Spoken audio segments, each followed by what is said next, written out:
وحبيبنا وسيدنا محمد وعلى آله وصحبه ومن استقام على طريقه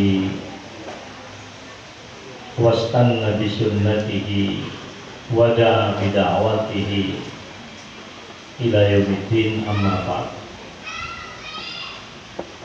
أوصي نفسي وإياكم بتقوى الله فقد فاز المتقون.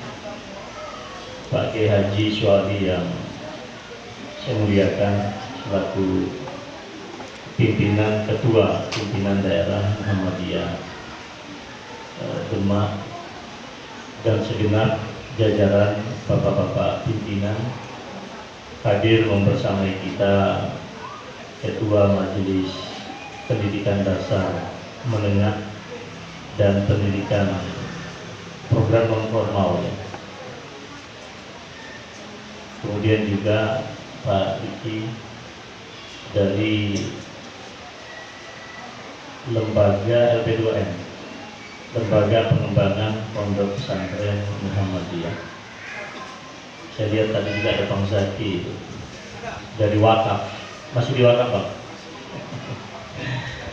Dan tentu segenap para wabil khusus wa khusus zikri huna akhi fillahi wa azizi Pak Kiai Jumali, insya Allah segera pindah haji.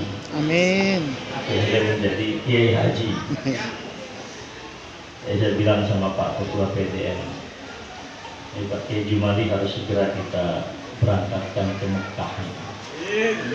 Gimana caranya biar Allah yang ngatur? Jadi Ustaz, ini mumpung belum lupa, kalau bisa belum Ustaz, nanti Pak Ketua PDN sering-sering kontak ke Jogja agar Ustaz Jumali ini, kalau dia itu nggak haji itu nggak mantap. Bila perlu nanti hajinya itu menjadi tamu raja Arab Saudi, dan itu gratis. Nah, untuk mencapai ke situ kan masih ada waktu Ustaz. Ini prioritas kita. Jadi biar para kiai kita di sini itu betul-betul pernah sowan Ka'bah, pernah sowan Masjid Nabawi dan seterusnya. Biasanya Allahumma amin. Tapi ilmu beliau nggak usah dilakukan. Tapi bahwa beliau harus pergi ke Mekah harus kita ikhtiarkan. Tentu bersama para asatidz yang disebutkan tadi, dan termasuk juga sahabat saya Ustaz Tafrihan. Ya Ustaz, nggak boleh lari ya.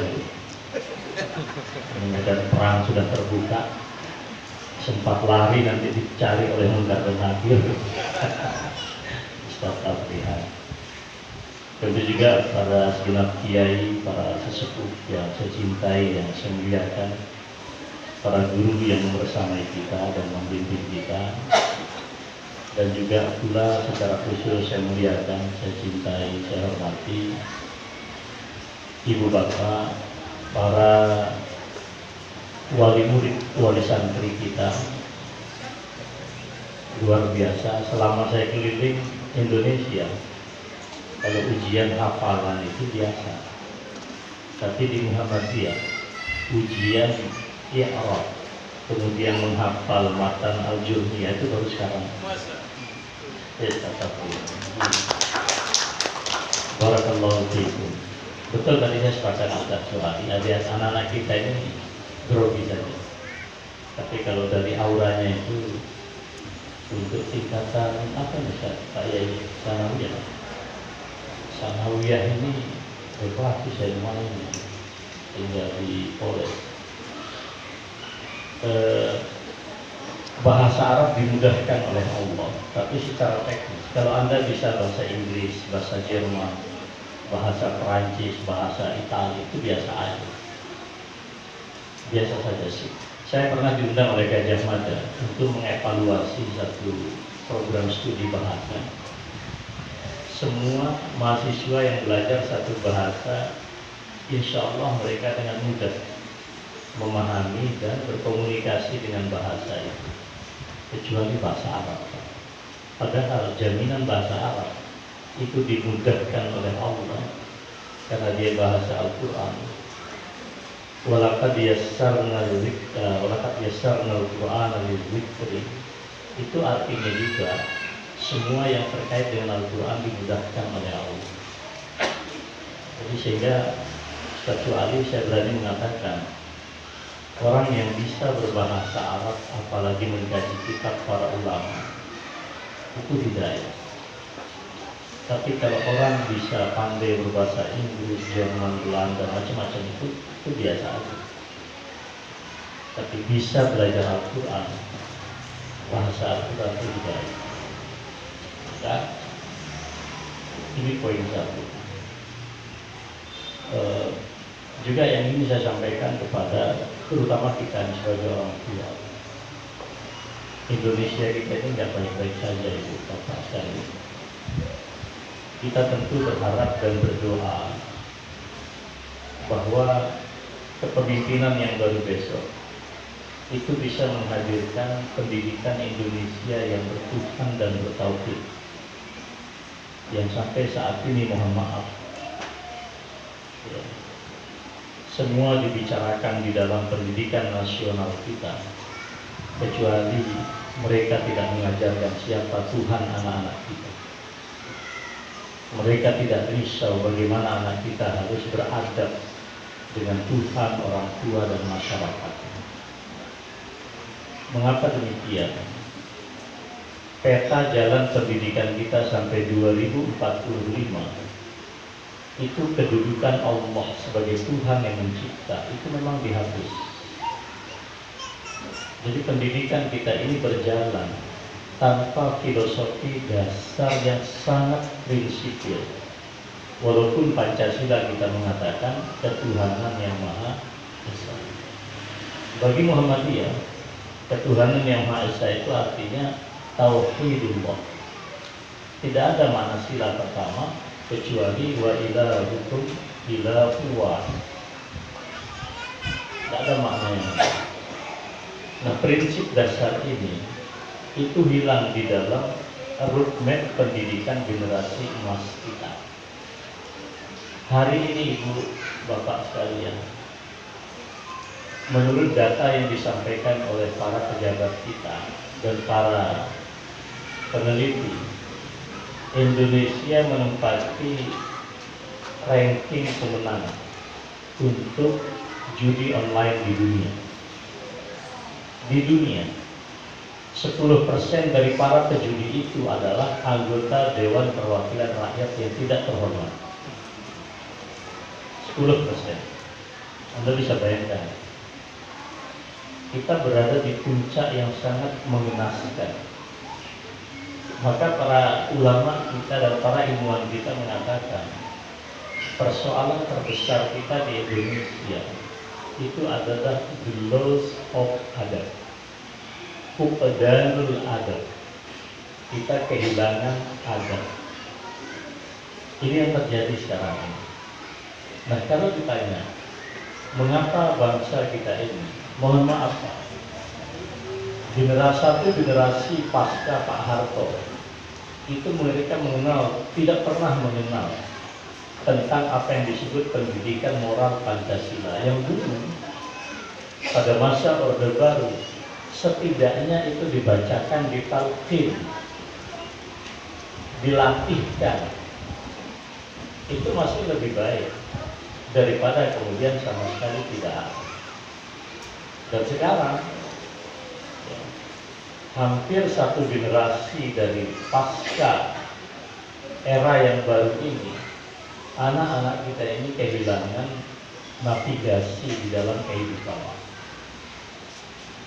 Maka ini saya sampaikan kepada kita semua, apa sebabnya? Satu, menurut para ahli yang saya sampaikan, pendidikan kita di negeri ini dan di dunia Islam saat ini itu cenderung untuk mengabdi kepada industri.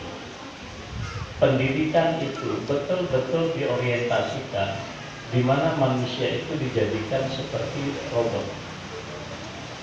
Mereka tidak memiliki ideologi, mereka tidak memiliki prinsip-prinsip dasar di dalam kehidupan.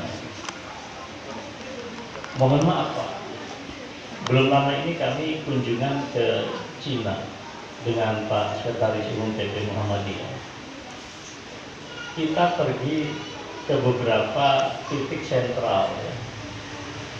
Di Uighur Xinjiang itu kami pergi ke 3 distrik. Kemudian di Beijing kami bertemu dengan Kementerian Luar Negeri.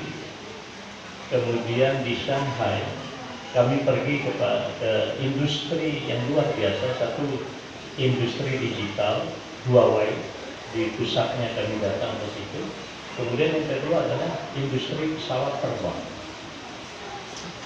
Anda melihat Cina itu Pak, negeri yang mendeklarasikan diri tidak bertuhan, karena pejabat nggak boleh beragama. Nggak boleh beragama. Pencapaian mereka itu ekonominya memang tinggi. Tapi satu hal betul tadi yang disampaikan Mas Diki tadi, mereka nggak mengerti apa makna kebahagiaan. Jadi kalau Anda melihat masyarakat di situ, luar biasa Pak. Bagaimana mungkin manusia hidup di dunia itu tanpa navigasi nilai? Beberapa waktu sebelumnya saya ke Jepang. Saya pergi ke satu hutan di mana orang-orang Jepang kalau sudah sampai pada satu titik dalam kehidupannya, entah itu malu, merasa tidak lagi bermanfaat, mereka kemudian bunuh diri. Cara bunuh dirinya, kalau dia ingin bunuh diri di satu titik di hutan itu, dia bawa kali benang. Sampailah satu titik, sehingga nanti kalau dia sudah mati, keluarganya tahu di mana bangkainya. Income per kapita masyarakat Jepang sangat tinggi. Begitu juga masyarakat Cina. Cuma persoalan yang ingin kita sampaikan, mengapa angka bunuh diri tinggi? Jadi manusia itu memang diarahkan menjadi robot. Lah, orientasi yang kayak begini nggak cocok dengan negeri kita Indonesia, Pak. Tapi mohon maaf, sekarang ini banyak sekali instrumen infrastruktur pendidikan kita mau diarahkan ke sini. Jadi jangan heran loh kalau 10% anggota DPR RI itu kemudian para penjudi online. Mengerikan Pak.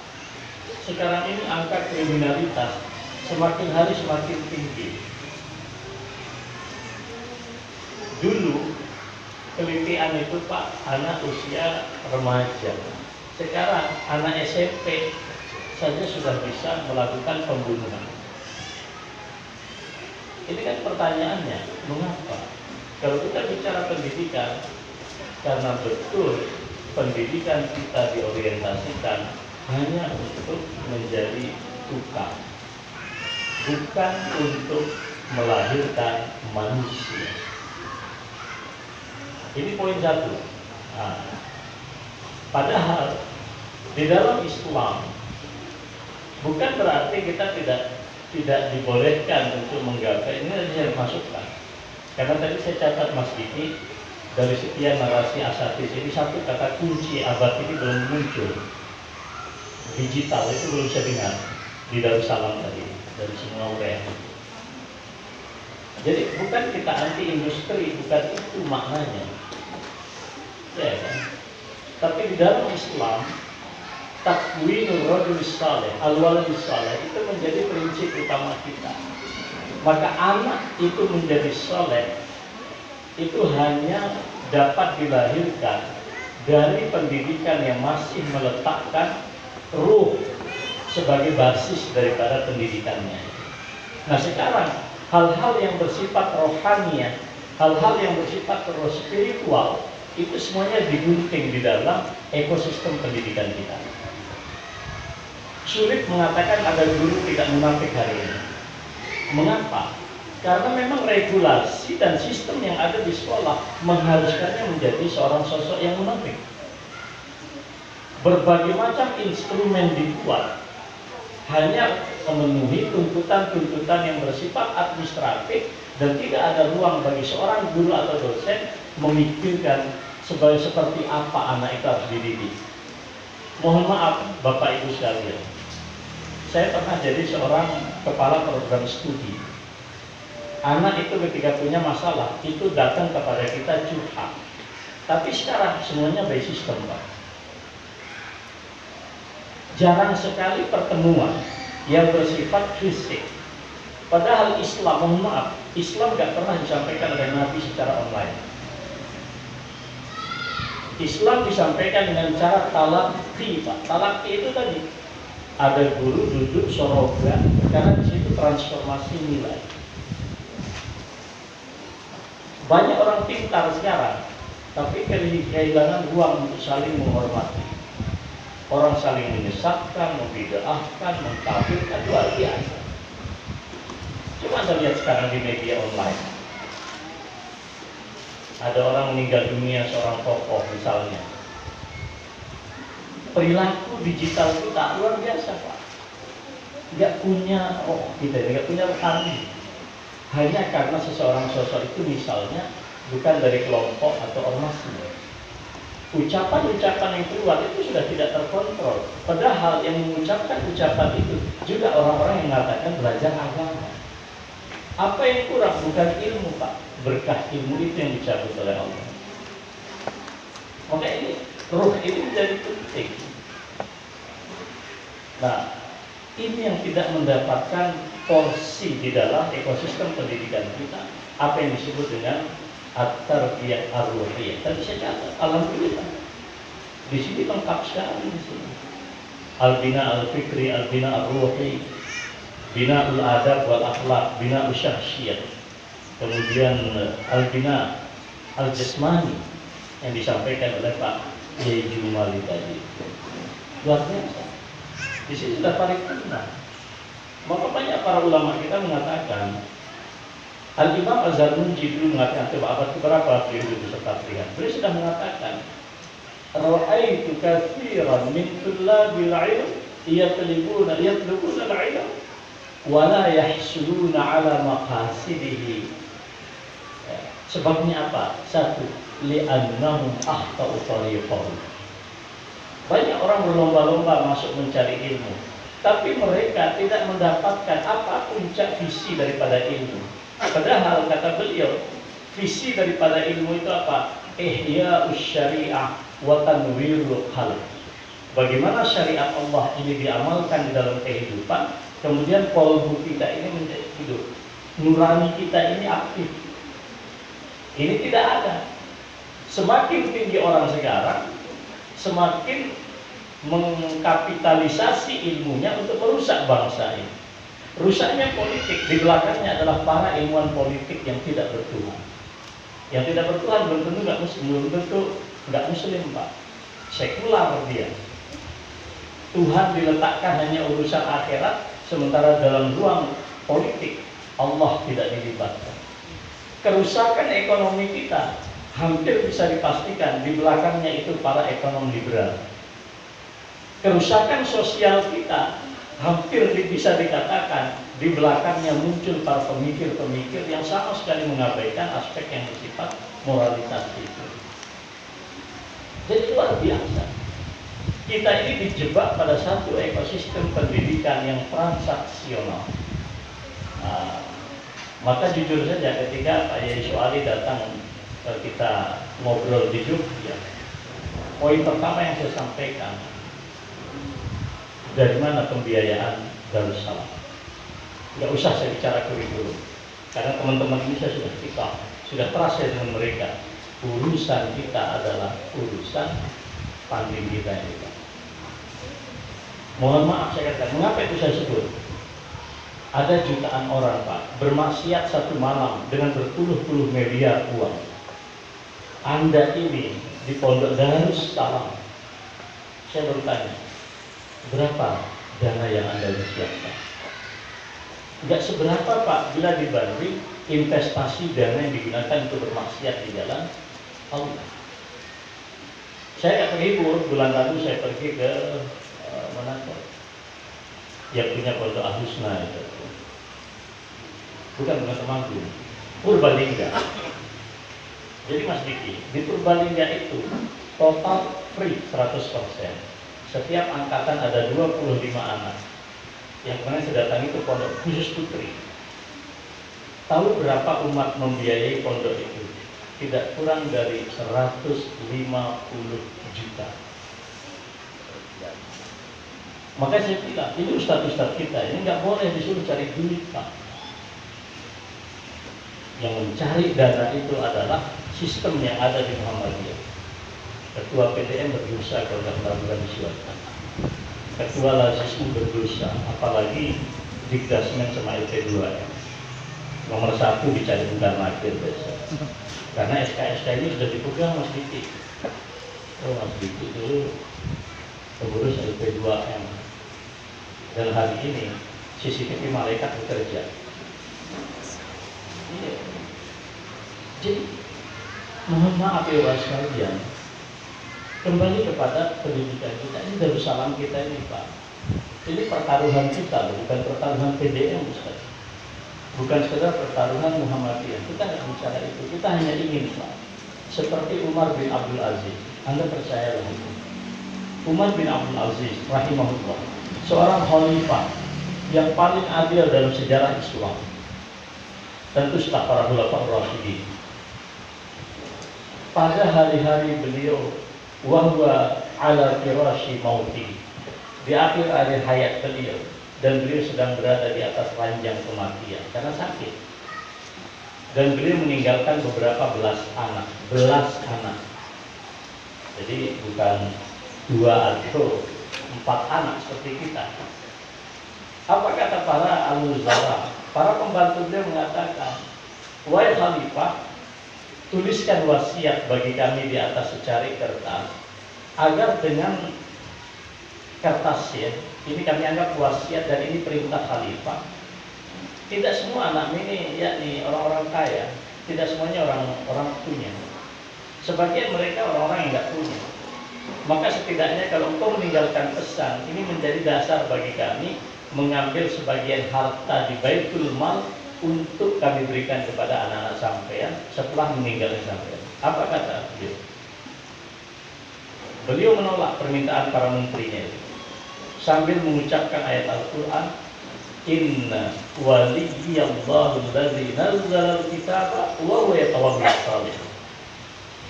Tidak usah kau lakukan itu.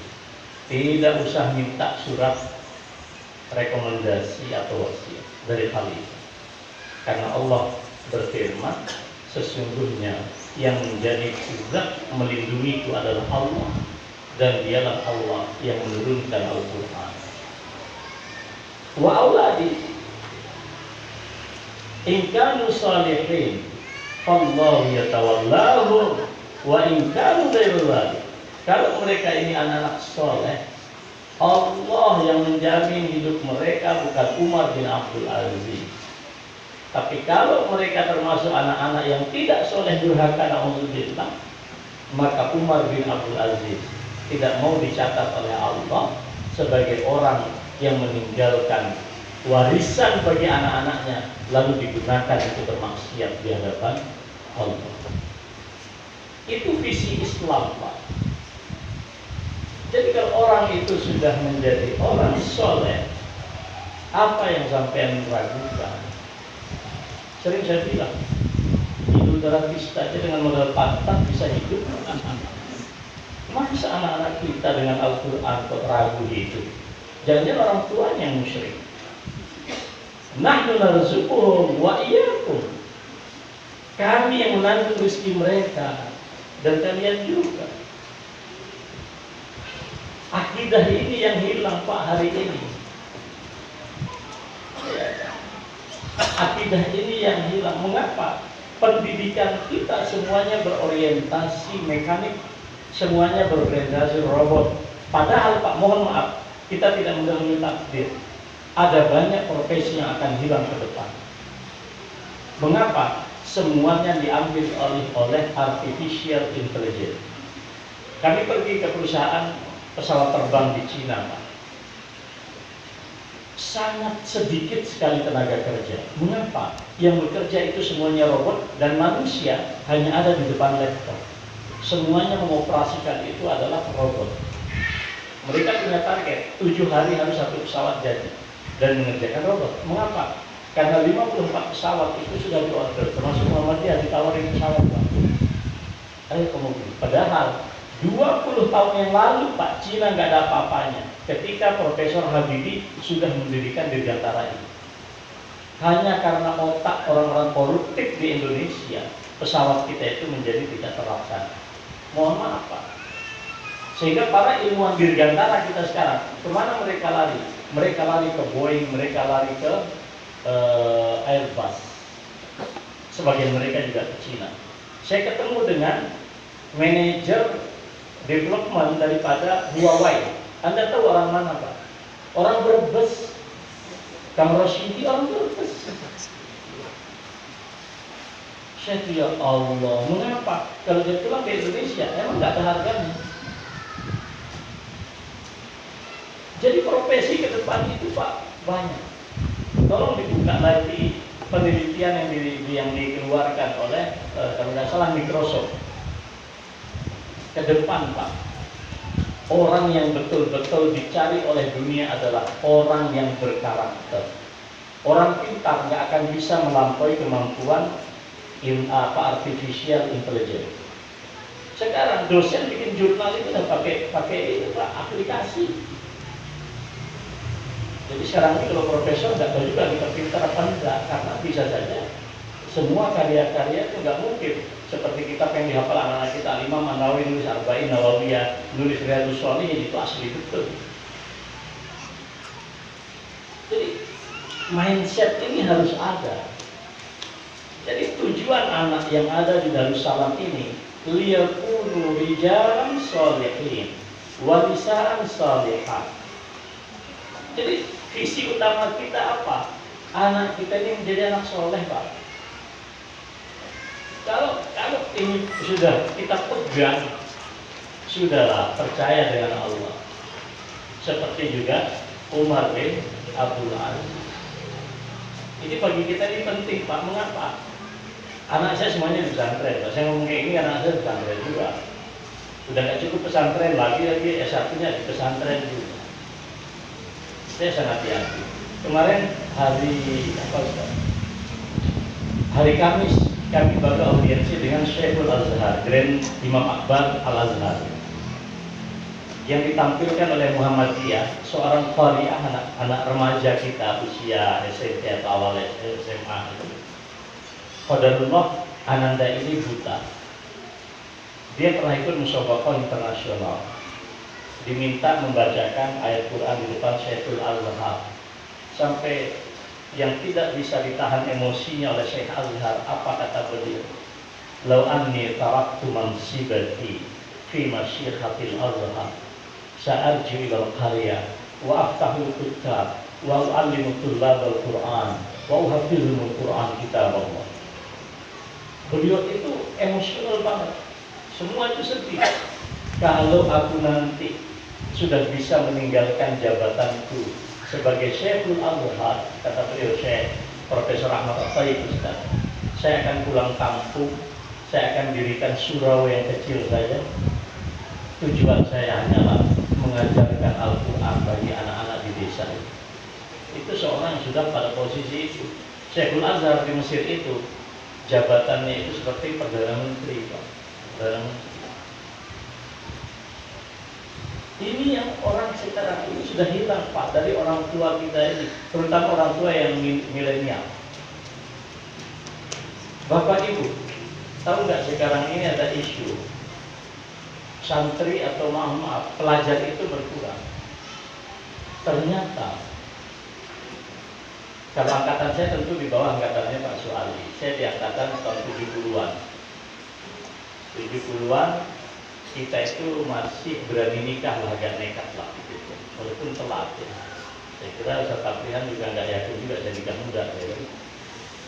Itu Pak, sekarang anak satu dekade berikutnya, berarti kalau sekarang 2023, berarti anak masuk SMP sekarang kan sekitar usia Taruhlah 7 bulan masuk SD, taruhlah 7 tahun. Kalau 2003 ini dia usia 7 tahun, maka kurang lebih usia orang tuanya berapa? Kira-kira orang tuanya kelahiran berapa?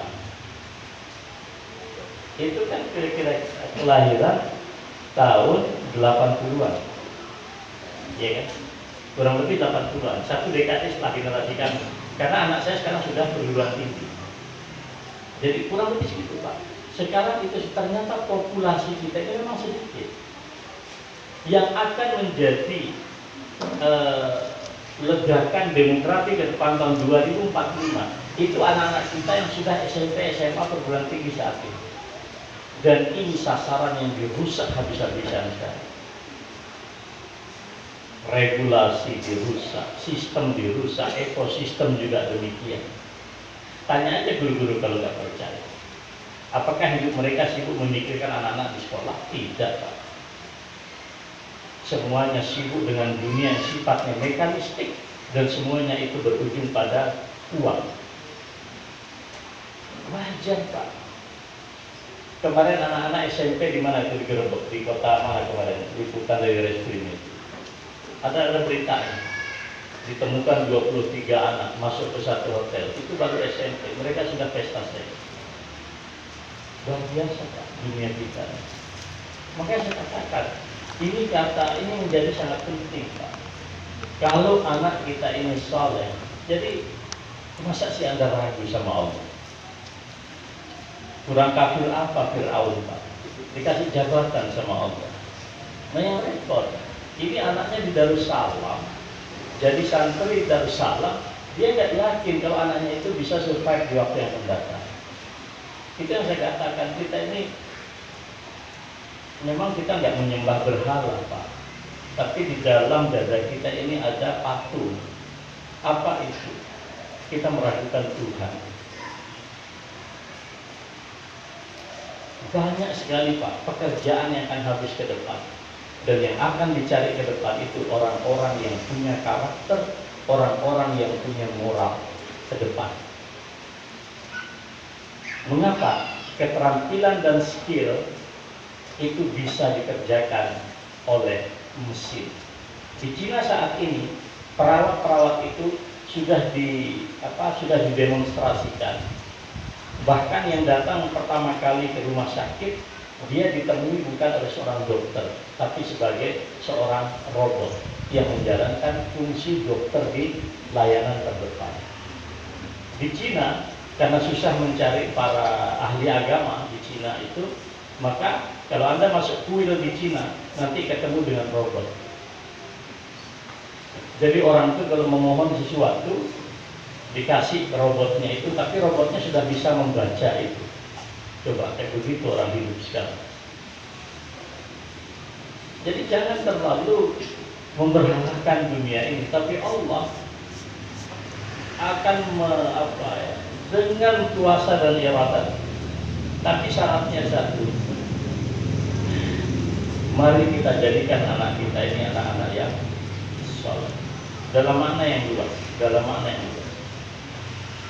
Hadirin hadirat sekalian yang saya muliakan, ya. Al-Quran sudah mengatakan kepada kita, wa an laisa lil insani illa ma sa'a. Siapapun di antara kita, Pak, tidak akan dapat apa-apa kecuali apa yang kita upayakan. Tetapi dengan hikmah Allah di dalam ajaran Islam, orang itu kemudian diberikan privilege oleh Allah. Idza mata ibnu Adam in qata amalu illa min salat, sadaqatin jariyah aw ilmin yuntafa'u bihi aw waladin salih yad'u lahu. Kita, Pak, Ibu, Bapak sekalian, mau cari apa, Pak? Kita diberikan pelajaran oleh Allah. Seorang pejabat di salah satu direktorat Kementerian Keuangan. Uangnya begitu banyak. Saya hanya mengatakan, apa itu yang dicari? Ayahnya ditangkap KPK, anaknya masuk penjara, istrinya pun juga ditangkap. Uangnya kemana? Ditarik oleh negara. Ada orang jabatan yang luar biasa, ini dan itu dilayani dari uang rakyat, ya. Sampai ada anaknya perawatan muka dibiayai. Dengan kondisi itu, apa itu yang dicari oleh masyarakat kita? Mohon maaf, Pak. Kita harus berani berhitung sampai ke situ bahwa anak kita ini bukan hanya untuk yang sifatnya duniawi, tapi dengan catatan tadi, kalau ketergantungan kita dengan Allah, ya, saya kira banyak sekali lah ayat yang kita hafal. Wa man yattaqillah yaj'al lahu makhraja wa yarzuqhu min haitsu la yahtasib. Takwa kepada Allah, ya Allah janji kok. Innallaha la yukhliful mi'ad. Allah akan buka berbagai macam pintu rezeki. Allah akan buka solusi dalam hidup dia. Nah, keyakinan ini yang kurang, Pak. Mengapa? Sekarang kita hidup di dalam dunia yang sifatnya matematis, hitungan itu. Apa istilah matematika itu? Bahasa komputer itu? Yang hitung komputer itu algoritma. Kita menghadapi Allah kita, zat yang tidak ada batas kekuasaannya itu, dengan logika algoritma.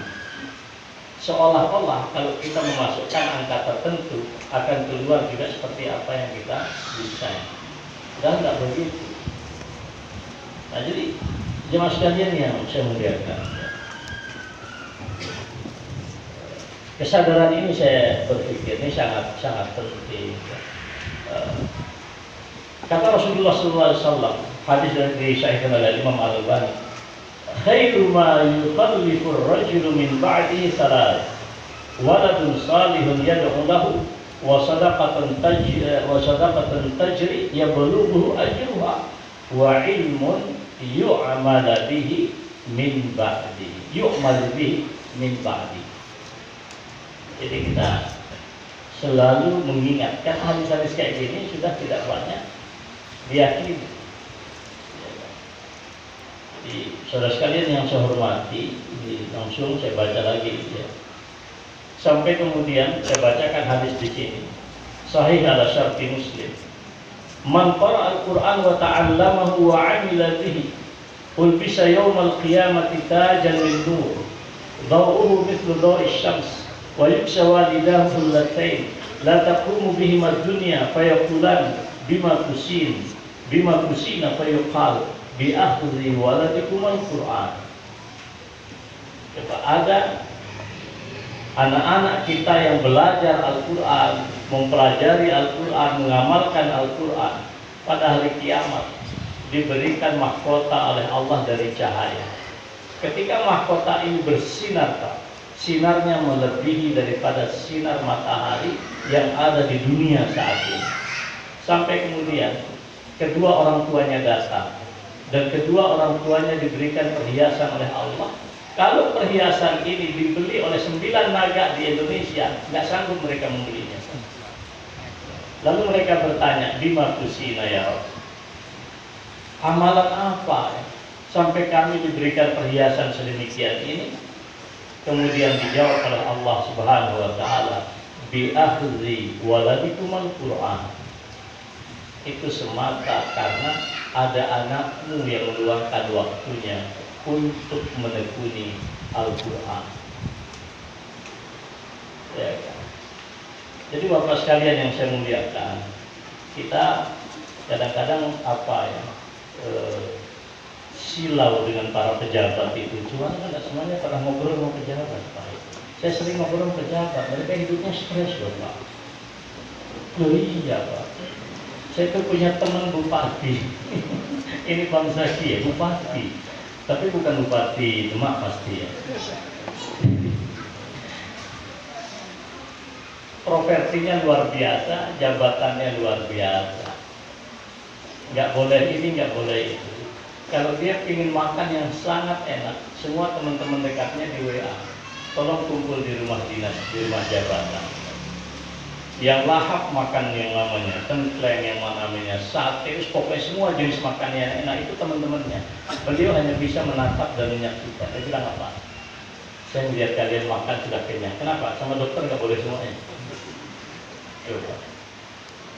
Cuma kan kita aja melihat orang dikawal. Itu dulu Pak, ini kita cerita ya. Pak Amin Rais cerita ke saya dulu Pak. SBY itu dulu sering juga stres. Yaitu malam-malam. Siapa yang dicari Pak? Hatta Rajasa. Tapi kalau beliau kan gagah. Ya ujung-ujungnya beliau mendirikan majelis zikir juga sekarang. Cuman repotnya ini ngomong kayak gini nggak mudah di depan orang yang belum pernah jadi presiden. Dikiranya presiden itu enak, nggak enak Pak, nggak enak. Belum dilantik aja udah dibully orang se-Indonesia. Seperti di Indonesia. Gimana besok kalau masuk akhirat? Ya, pasal 90 dirusak, Mahkamah Agung juga merusak pasal. Mau ngomong apa Pak? Apa terhormatnya jabatan dengan merusak konstitusi Pak? Bahagia nggak? Wallahi nggak bahagia. Kelihatannya aja. Lebih bahagia tuh anak-anak kita itu asli, mantu-mantu. Tapi itu asli Pak. Asli, mereka hidup tanpa merubah pasal 90. Nggak merusak itu Pak. Pasal besok kalau dia dilantik usianya udah 30 Pak. Nggak ada beban Pak dunia akhirat. Nggak ada kejahatan konstitusi, nggak pernah korupsi. Coba Pak, Anda mau cari apa lagi? Ini mohon maaf ya, ini kalau teman-teman nanti kita khusus saja lah bicara sama Pak Jaya. Ini meyakinkan kita dulu Pak. Keyakinan ini enggak, ya Allah, keyakinan ini enggak mudah Pak sekarang. Kenapa? Karena manusia digital berhadapan dengan Tuhan Allah itu dengan kacamata dan cara pandang algoritma. Jadi sudah berubah. Jadi bukan lagi waraditu billahi robban, raditu bil internet robban, raditu bil internet raziqan wal iyaz billah. Ini orang tua dulu, anak-anak kita ini nggak penting Pak. Kalau orang tua Pak, kita ini sebagai orang tua berada pada frekuensi yang tepat, demi Allah, Allah yang akan mengalirkan semuanya kepada anak-anak kita. Yang jadi masalah adalah kita tidak berada pada titik koordinat yang tepat. Adalah kamu masih Darussalam aja, kita juga lulus di mana-mana. Di situ juga biayanya ya bisa, nggak serius. Nah kalau orang tua kemarin begitu, masih ada waktu untuk sholat malam, nanti sholat taubat. Jadi orang tua itu istikharah Pak. Oleh karena itu memasukkan anak kita di sini perlu melibatkan Allah. Caranya gimana? Amalkan hadis Nabi. Iya kan? Ma khaba man istasyara, ma khaba man istakhara, wa man nadima man istasyara. Orang yang selalu beristikharah nggak pernah rugi hidupnya. Dan orang yang selalu bermusyawarah nggak pernah menyesal hidupnya. Sekarang saya tanya, anak kita masuk Darussalam, ibu pernah istikharah nggak? Ayo Bu, bunda ayo yang pakai baju hitam nih, istikharah nggak? Iya kan? Kita milih jodoh, belum tentu pula jodoh kita pun istikharah. Ini anak sudah diberikan rezeki oleh Allah. Berapa juta orang nggak punya anak Bu? Ini anak di depan mata, udah sehat, masuk Darussalam. Kok cuma masuk dititipkan aja maka iya, istikharah enggak, sholat enggak. Ayo ibu bapak, yang belum nanti malam. Kalau enggak kita taubat kepada Allah. Kita mulai dari itu. Mengapa saya mengatakan ini Bu? Man kana bidayatuhu min alamatin nujihi fil nihayah ar-ruju'u ila Allah fil bidayah. Anda percaya ini orang Muhammadiyah jarang baca Al-Hikam. Apa kata Al-Imam Ibnu Athaillah? Di antara tanda keberhasilan besok, termasuk keberhasilan anak kita di akhir jenjang pendidikannya, itu adalah tanya diri Anda, Man min alamatin nujihi fi nihayat ar-rujuk, kembali kepada Allah ketika mengawali langkah yang pertama. Maka kalau kita ingin memondokkan anak, sebelum anak itu keluar meninggalkan rumah, Pak, shollu rakaatain wasta'inu bis sabri was shalah. Ya Allah, rezeki ini nekat sebetulnya ya Allah, tapi itulah demi ya Allah tak pondokkan di Darussalam. Jadi orang yang berjudi lebih yakin dari kita. Begitu dia masang nomor di online itu sampai masuk ke pinjol. Sehingga anggota dewan kita banyak Bang Zaki yang jadi rupanya bukan hanya orang-orang bawahan yang kena pinjaman online, pejabat pun kena pinjol ini. Kenapa? Begitu percayanya dia dengan maisir. Maisir itu adalah cara yang mudah, tempat yang mudah. Maka judi disebut maisir karena di situ tempat kita instan mencari uang. Lah orang masuk judi kok bisa percaya begitu dahsyat. Kita memasukkan anak ke pondok kok setengah percaya. Jadi orang tua harus diingatkan ini ada sekalian. Aku itu orang tua soalnya. Yang saya omongkan ini suka amalkan loh Ustaz Takri. Nanti bilang aku kabur makan enggak lah. Anakku sudah sekian tahun di pondok. Jadi wastain bisa berwaspada. Ya kan? Jadi apa istilahnya itu? Pernah Bu ya, anakku itu ngambek. Bi, kapan bisa ke pondok? Kenapa? Dilalah kalau melanggar itu kan, kalau setengah melanggar itu hukumannya gundul, tapi gundulnya itu gundul tentara itu. Sebetulnya nggak boleh juga dalam Indonesia takrihan. Tapi itulah hukumannya. Saya pergi ke pondok, capek betul Pak. Tapi bagi anak, saya tidak ada kata capek. Saya nggak berkata-kata kepada anak saya, ya Allah, saya mengatakan ya Allah niatnya ini baik buat anak saya. Sampai saya parkir di tempat kami itu Sata Prihan di Ponorogo, saya tertidur. Saya belum ngomong apa-apa kepada anak saya. Padahal ngomong di telepon itu pokoknya kabur. Sudah nggak betah. Saya bilang sama istri saya ini jalan kita. Sudah, kita harus berbakti betul kepada anak kita. Mereka kalau dewasa, mereka nggak butuh kita kok. Mereka butuh saat ini. Apapun kesibukan, berangkat. Nyampe di sana saya capek Pak. Saya tertidur di mobil. Akhirnya bantal itu tak taruh di tengah itu. Tidur itu saya. Saat saya tidur, saya mimpi ketemu Pak Kiai. Begitu anak saya datang, itu dalam posisi yang 180% berubah dari ingin pulang dan kabur dari pondok. Langsung mengatakan, di Bismillah, aku lanjut. Saya nggak bisa merangkul dan menangis. Belum ngomong apa-apa. Kenapa saya bilang sama istri saya, ini berkah, insya Allah kita ikhlas perjalanan sekian jauh, 200 km, nyetir sendiri kita. Allah menjadikan safar ini sebagai wasilah untuk melapangkan hati anak. Jadi nggak ada kata, jadi Pak, kalau anak Bapak nanti nggak betah di pondok, tolong banyak istighfar. Jangan salahkan anak, jangan salahkan kiai. Wes Pak, percaya saja, aku mondok itu sudah 86. Jadi saya setelah SD Pak, sampai hari ini mondok, sampai hari ini tinggal di pondok, saya sudah pik. Tamat SD saya dibuang orang tua, nggak dibuang deh, di titik. Mondok pada Kiai Idris di Madura, mondok di Kiai Zarkasi di Pondok Gontor, habis itu mondok lagi di Madinah, ya kan? Pulang masuk pondok, sekarang S3 mondok lagi di Malaysia. Pondok terus hidup itu. Jadi ibu bapak sekalian yang saya muliakan, cara pandang kita Pak kepada anak-anak kita, ilmu itu dua Pak, memang betul. Ya, Ar-Rahman, Allamal Quran, khalaqal insan, allamahul bayan. Itu kata Syekh Quraisy Shihab, itu ilmu yang formal. Ya kan? Allama bil qalam, allamal insana ma lam ya'lam. Itu ilmu yang formal. Siapapun punya uang, masuk di sebuah fakultas program studi, dia akan berilmu.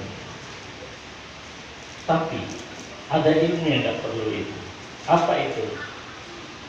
Fattaqullaha wa yu'allikumullah. Bertakwalah kepada Allah, Allah yang akan mengilmui kalian. Kalau ditanya, Buya Hamka itu nulis jurnal apa sampai profesor? Nggak ada. Pak Asmuni Abdurrahman, sesepuh kita di Tarjih, itu hanya DRS, tapi semua orang mengakui ilmunya. Ini juga harus menjadi keyakinan kita, Pak. Maka di bawah sekalian yang saya muliakan, ya, ini visi-visi tentang anak kita, ya, bagaimana mereka beristighfar dan lain-lain. Nah, saya ingin membacakan ayat juga. Ini ayat sering kita dengar di dalam surat At-Tahrim. A'udzu billahi rajim, ya ayyuhalladzina amanu qu anfusakum wa ahlikum nara wa quduhan nas wal hijarah 'alaiha malaikatun ghilazun shidad la ya'sunallaha ma amarahum wa yaf'aluna ma yu'marun. Ini ayat untuk menjaga diri dan keluarga. Saya hanya ingin membacakan fi hadhil ayatil karimah yursidul haqqu subhanahu wa ta'ala ibadahul mu'minin. Di dalam ayat yang mulia ini Allah memberikan petunjuk kepada hamba-hamba yang beriman. An yaqu anfusahum, agar mereka melindungi diri mereka, wa ahlihim minan nar, dan keluarga mereka dari neraka. Wa qad ra'aitu anna min wasail hadhihi wiqayah, dan aku telah melihat dan aku telah meyakini, kata para mufassir di sini, bahwa di antara cara wasilah untuk meraih keterlindungan dari api neraka al-qiyam bihuquqihim, kita harus menunaikan hak daripada anak kita. Wa min a'lal huquq tarbiyatuhum 'alal iman.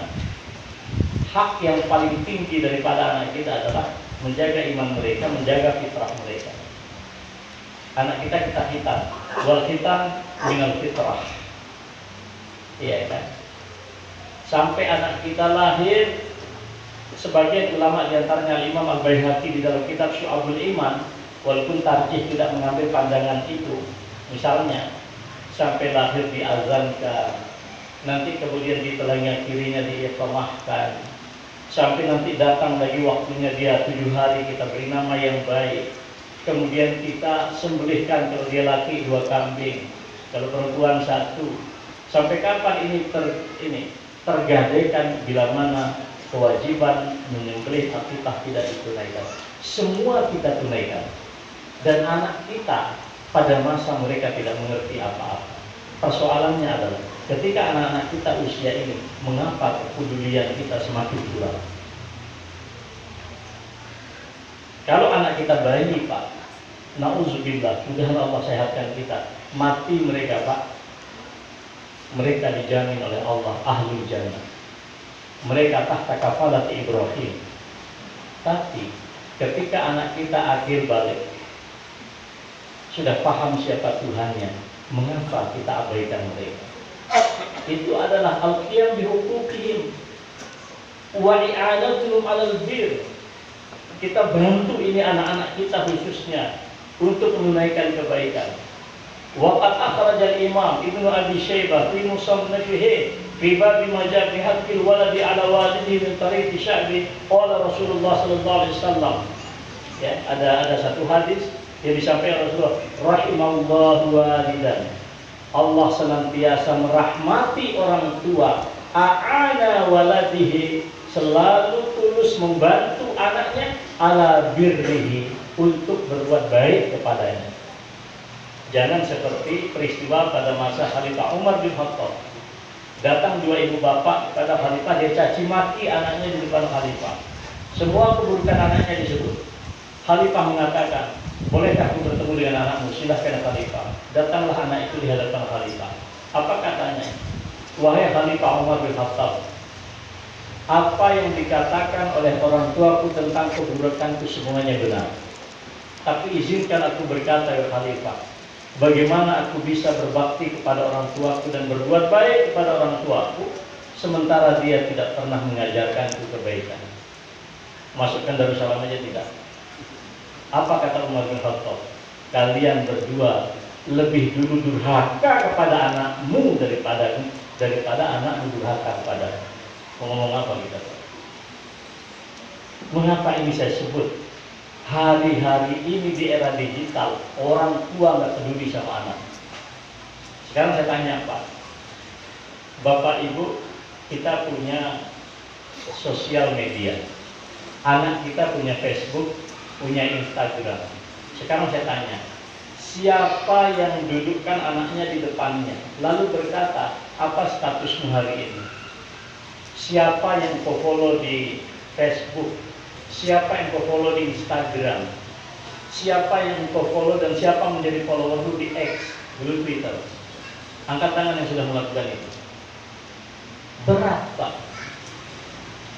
Lebih enak bapak saya sudah meninggal tahun 84. Ibu saya sekarang 97 tahun. Tua ibu saya Pak, di desa paling tua sekarang. Tapi beliau nggak termasuk dosa ini, kenapa? Nggak ngerti namanya sosmed. Waktu sholat aja sudah nggak konektif. Kadang sholat zuhur jam 10, tidur. Sudah sampai di situ. Tapi kita orang tua digital kayak begini Pak. Kayaknya di antara yang ditanya oleh malaikat besok, Ustaz Afrihan, follower anakmu di siapa Mas? Safafur. Banyak kan kalau Ustaz Afrihan yang pernah ngecek Facebook anaknya. Safafur. Enggak, maka kalau aku Ustaz, saya tidak ada ini istri anak bebas membuka password. Saya tidak menerapkan apa yang disebut password itu rahasia. Agar kita bisa saling ngecek. Maka anak saya walaupun nggak pernah ketemu, selalu update. Kemarin aku ketemu Syekh Azhar. Apa isi pembicaraan Syekh Azhar? Dia tahu bapakku ada di mana. Dan aku ikut dia, follower dia. Tahu ngapain dia hari ini, perasaannya apa hari ini. Saya di Cina, saya di mana, dia tahu. Nah sekarang, kepedulian ini sudah rendah Pak dari orang tua kita yang sekarang. Kita tidak mengucap orang tua kita, tapi kita ini, saya terutama, dan kita semua. Nah ini dulu, kalau kita inginkan keberkahan ini. Wa kana Ibnu Umar radhiyallahu taala anhu yaqul, innal walida mas'ulun 'anil waladi. Ibnu Umar, ya, anak daripada Umar bin Khattab, mengatakan sesungguhnya orang tua itu bertanggung jawab atas anaknya. Wa innal walada mas'ulun 'anil walid. Dan sesungguhnya seorang anak itu bertanggung jawab atas orang tuanya. Fil adabi wal birri, dalam perkara adab dan bakti. Tanya kita, apa yang kita sudah ajarkan kepada anak-anak kita? Kalau Pak Yai, dia sudah punya program. Oleh karena itu, jemaah sekalian, ibu bapak yang saya muliakan, ya, ini saya sebut lagi. Al-Imam Al-Baihaqi. Waqad ada Al-Imam Al-Baihaqi syu'batan min syu'abil iman. Bagi Imam Baihaqi dalam kitab beliau Syu'abul Iman, ya. Ini bagian daripada hak anak kita. Apa kata beliau? Di dalam babun fi huquqil auladi wal ahlin. Satu bab yang menjelaskan tentang hak anak-anak kita dan keluarga. Wa hiya qiyamur rajuli ala waladihi. Bagaimana orang tua, ayah terutama, wahai para ayah, kita, saya dan Anda semuanya. Ya, apa yang sudah kita lakukan buat anak-anak kita. Ahlihi, keluarga kita, istri kita. Ya. Wa ta'limu iyyahum min umuri dinihim ma yahtajuna ilaihi. Apa yang sudah kita ajarkan tentang urusan agama buat anak-anak kita. Tapi gampang. Nanti kalau meninggal dunia, kita tidak seperti Mama Putron. Jadi memang mengatakan apa yang kau lakukan, aku sudah masukkan ke Darussalam ya Allah. Itu kan. Jadi Pak Kiai ini sudah lumayan juga membantu kita dan bertanggung jawab di hadapan Tuhan. Jadi kesimpulannya Bapak sekalian yang saya muliakan, ya, saya kira saya cukupkan Ustaz Ali, ya, tidak usah apa. Intinya adalah kita lah sebagai orang tua. Jadi Ustaz Tabrihan saya sudah sampaikan amanahan media. Ini saya mengingatkan diri saya juga. Ustaz tanya di pesantren juga kan? Ya sama juga lah, kita saling mengingatkan.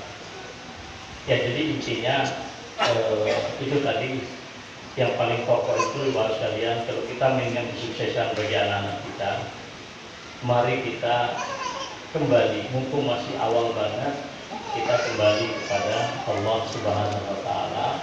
Terus juga ada ibarat yang lain dari Ibnu Athaillah.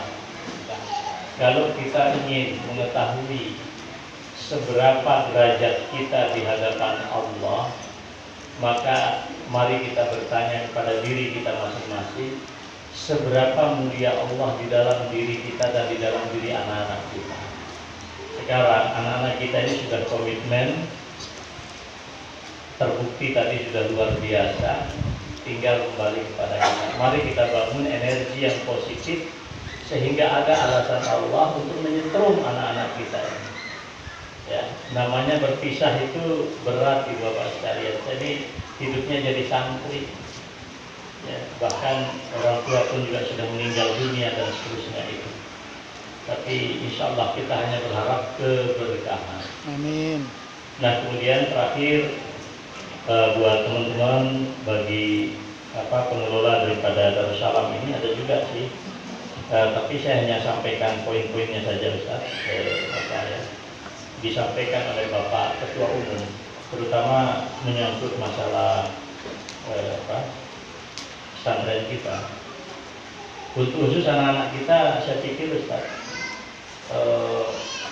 mereka perlu juga ya, karena pesan Imam Ghazali, mari kita didik anak-anak kita ini untuk menghadapi realitas zamannya Ustaz, bukan realitas zaman kita.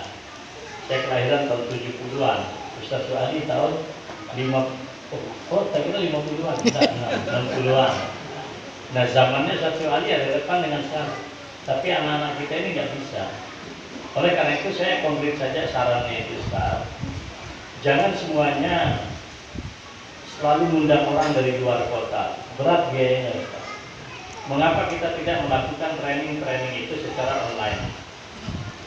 Jadi misalnya saya dengan teman-teman di Jogja punya kesempatan sama dia ini, kita bikin motivasi secara online, itu juga menjadi penting.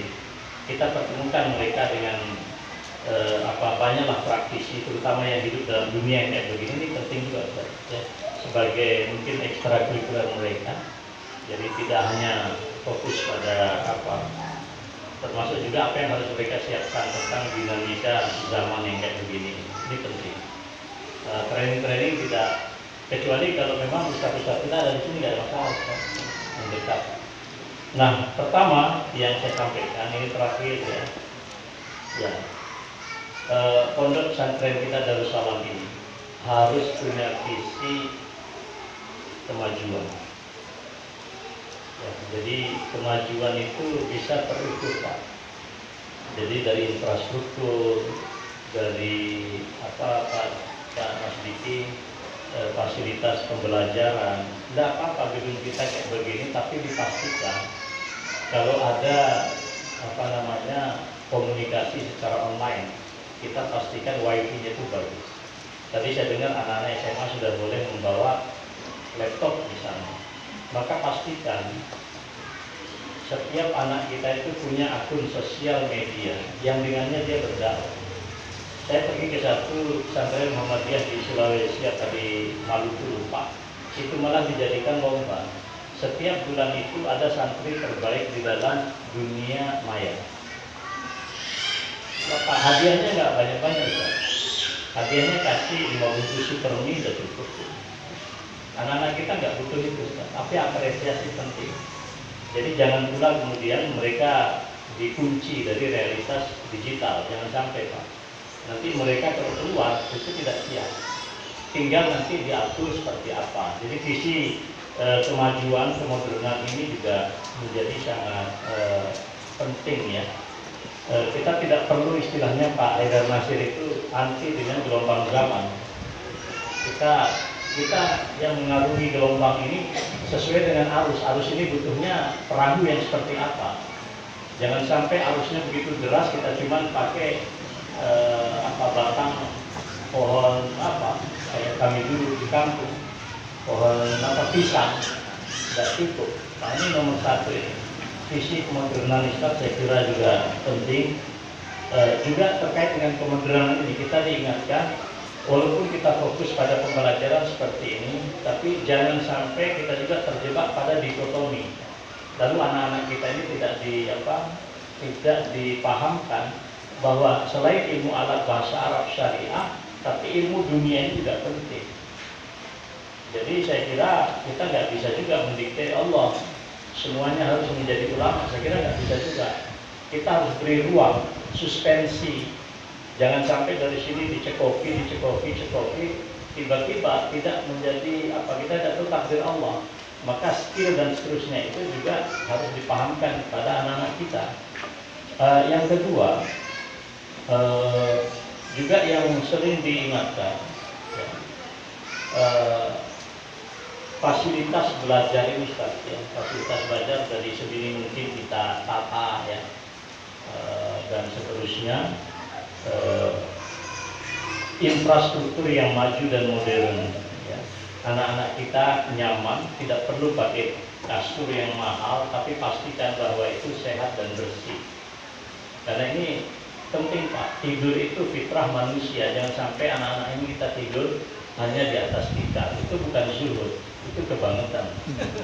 Jadi saya kira harus penting, ya. Juga yang disampaikan di sini, oh ya, poin juga diingatkan, paradigma keagamaan kita, Ustaz. Manhajul fikri, manhajul akhlaki, manhajul apalagi ibadah dan seterusnya, itu tentu sebaiknya tidak keluar daripada apa yang memang selama ini kita ajarkan di Muhammadiyah, ya, dan seterusnya itu. Kemudian juga kita sekolah kita ini harus sistem. Tadi saya dengar masih manual, Ustaz. Jadi anak kita belanja, kemudian nanti kalau mau belanja memang tidak pegang uang, tapi masih dicatat. Mengapa misalnya tidak dibuat sistem informasi belanja? Itu saya kira tidak mahal, Ustaz. Jadi anak kita dibekali dengan satu kartu pelajar yang sekaligus menjadi kartu ATM dia masuk ke koperasi, dan itu bisa. Nah, kalau nggak bisa ya nanti kita minta ke Lazismu. Karena membuat program semacam itu tidak mahal, Pak Diki. Ya, masa hari ini anak kita belanja masih kayak tahun 80 ditulis di kartu Tabanas BRI. Dulu kan zamannya kayak gitu, tulis gitu. Nah, kalau bisa dari sekarang pusat tafrihan di setting, walaupun sedikit anak-anak kita nggak ada masalah, Ustaz. Mereka belanjanya sudah pakai kartu dan seterusnya. Orang tua syukur kalau bisa transfernya juga tidak manual. Karena tadi saya sudah menjanjikan tidak ada pengambilan hak orang lain yang tidak semestinya, dan ikhtiarnya harus maksimal.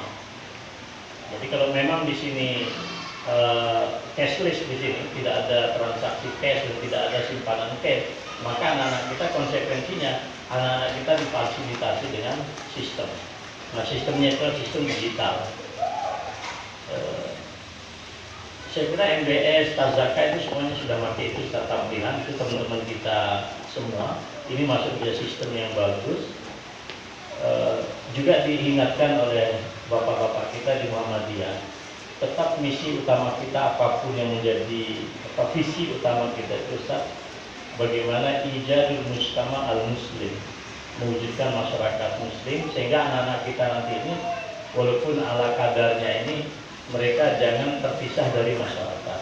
Misalnya pada waktu tertentu mereka kita berikan ruang untuk berinteraksi dengan masyarakat. Kita menyampaikan 1-2 hadis nggak ada persoalan. Tidak semuanya harus berdiri serta prihan, tidak usah. Anak-anak kita ini sudah. Yang jelas adalah mereka bisa berinteraksi dengan masyarakat, mereka berkontribusi untuk mewujudkan masyarakat Islami yang baik, yang patuh pada Allah dan seterusnya. Kemudian yang terakhir juga yang dipesankan di sini sistem yang berbeda. Tetap pesantren kita ini punya kepedulian yang lebih luas, ya, tentang kebangsaan, kemanusiaan, keumatan. Ini penting, itu narasi Muhammadiyah. Maka anak-anak kita ini juga dipahamkan, walaupun mereka hidup di Demak, tapi biasakanlah mereka membaca Indonesia paling tidak. Ini tuh. Dan saya berpikir, Ustaz Wali, anak-anak kita ini ke depan, ini kan baru kecil ya, sedikit. Tapi kalau Allah menghendaki, ke depan di sini punya 1.000, 2.000 sampai 3.000 santri kan bisa saja. Amin. Mereka bukan lagi kita proyeksikan untuk PDM Demak, tapi mereka ini akan menjadi manusia-manusia kosmopolitan, mengembara kemanapun. Ini juga minimal di pimpinan sudah harus ada itu. Nah, kita mulai dari yang minhuna nabda dulu. Kita mulai dari apa yang sinergitas, kolaborasi, oke Ustaz. Kemarin begitu teman-teman datang ke Jogja langsung saya tawarkan. Ayo siapa yang diambil nanti baru nikah, kasihan juga. Ada tawaran magister ke Libya. Kami dapat 10.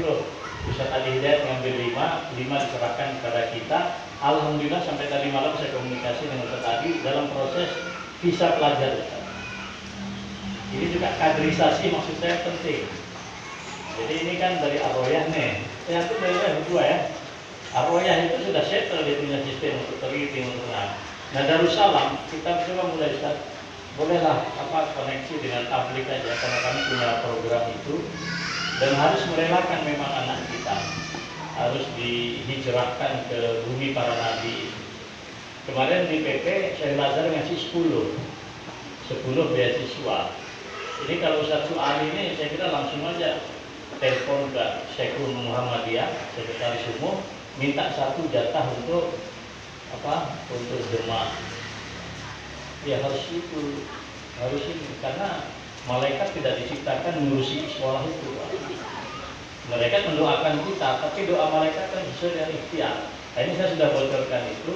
Insya Allah nanti yang jalur saya dengan Adi Hidayat beserta Prihan bisa on call. Sekarang masih S2 yang kita rancang besok ini untuk S1 Madinah sama Al-Azhar. Yang lain-lain sambil ini harus dipikirkan berjalan saja. Berjalan. Mudah-mudahan nanti kader tadi itu yang Ustaz itu tingkat apa itu? Enggak, tingkat apa? Dari mana? Oh, S1 PUTM. S1 itu nggak apa-apa, ngabdi dulu di sini, tapi sudah nikah belum? Nah, apalagi belum nikah, itu buang aja ke Mesir itu. Buang ke Mesir, buang ke... Iya, betul Pak, saya serius. Kalau mau serius, sudah Darussalam. Karena nggak mungkin, tanpa kader itu nggak mungkin. Nah, saya kira ini sajalah Ustaz ya, tentang pondok kita. Anak-anak kita nanti pelatihan-pelatihan kepribadian khususnya kita setting. Sekali lagi yang paling pokok, ibu-ibu sekalian, mari kita ikhlaskan ya.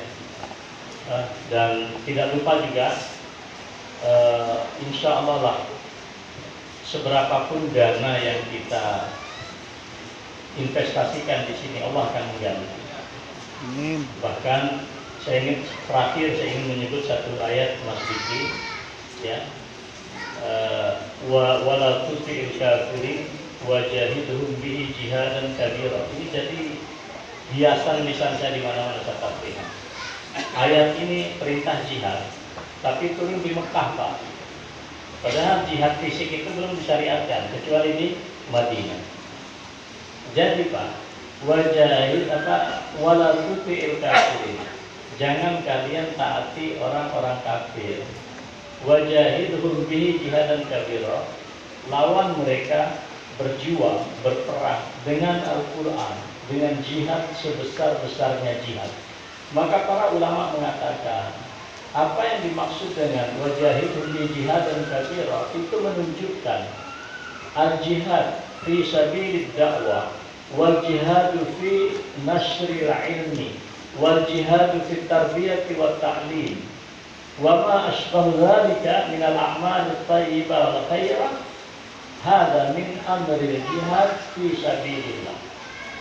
Jadi berjuang menegakkan Al-Quran, menegakkan kebenaran, menyebarkan ilmu pengetahuan, mendidik generasi Islam, itu adalah bagian daripada jihad fi sabilillah. Maka Ibnu Taimiyah dan banyak sekali para ulama tidak pernah ragu bahwa apa yang kita kerjakan di Darussalam ini, yakni juz'un minal jihad fi sabilillah, bagian daripada jihad fi sabilillah. Walidzalika lahu haqqun fi an yusraf lahu zakat. Darussalam ini punya hak untuk mendapatkan sebagai asnaf, salah satu asnaf yaitu adalah fi sabilillah. Itu pula fatwa daripada Majelis Tarjih Muhammadiyah, yakni sirran aw alaniyah. Apa yang disebut dengan jihad mal ini boleh disampaikan secara rahasia, boleh juga disampaikan dengan cara publikasi, dan itu tidak mengurangi apapun. Jadi kalau ada yang mengatakan saya infak 1 juta, diumumkan insya Allah itu tidak daripada riya. Mengapa? Karena konsep daripada jihad bil mal itu bisa bisirri wal alan, bisa dengan rahasia, bisa dengan terbuka. Nah ini pesan kami.